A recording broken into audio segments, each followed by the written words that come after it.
a lot of working class men and women didn't really talk about their experiences in World War II. And that's a shame because we don't want to lose those stories. That includes my own grandfather, Robert, whose family really only found out from a handwritten account they found amongst his papers after he died about his incredible World War II experience. He was only 20 when he was called up, and his wife, Hilda, was pregnant. She actually gave birth prematurely just as he was about to disembark, and Robert only had a very brief leave to see baby David. This is David as a young man. In fact, Robert was still wearing green camouflage paint on his face, so it must have been a bit of an unnerving first sight of Dad for that baby. He then had to get right back on the train and go and rejoin his regiment, the Buffs, the Royal East Kent Regiment, and they disembarked for France. He was taken prisoner at Dunkirk, and he served 4.5 years at Stalag 20B in Poland. He was part of a working party of some 70 men, he says, who worked on the borders of Poland and East Prussia. And I'm reading from his account here. In 1944, I was court-martialed by the Germans and served a sentence of 21 days solitary confinement for allegedly insulting a German officer. Oh, well done, Grandad.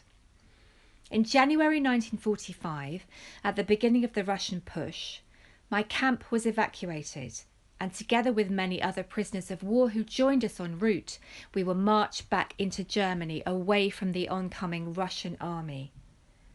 For the first 6 or 8 weeks, the weather was atrocious, deep snow and frost.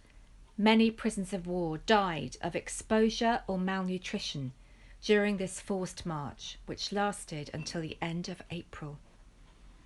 By the time we got to the vicinity of Leipzig, I learned we were being rushed through a narrowing corridor between the advancing Russian and American armies. I decided to escape to the Americans with one fellow prisoner of war, Sapper G. Hartley.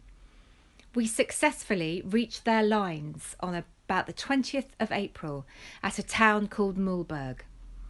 After interrogation by the authorities, we had a personal interview with the brigadier in charge of the American 104th Infantry Division, also known as the Timberwolves, and they gave him a souvenir which was found amongst his papers after his death.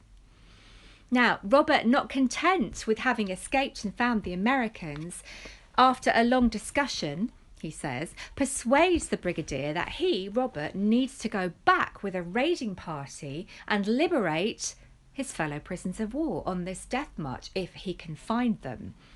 The brigadier agrees eventually to let him do this. The raiding party consisted of Sapper Hartley and myself, with an American Major, Hugh Carey. Now, Hugh Carey, whose letter commending my grandfather was also found in family papers, went on to be the first Democratic governor of New York. Quite impressive. We commandeered, he says, in other words hijacked, a German lorry and eventually found the Allied prisoners of war in a lightly wooded area. We continued on foot.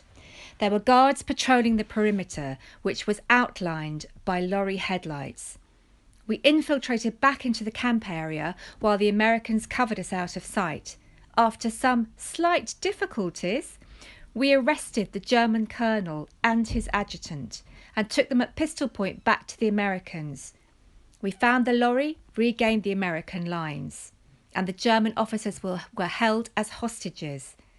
As a result, some 7,000 Allied prisoners of war were released and given safe conduct and escorted to the American lines within 2 days.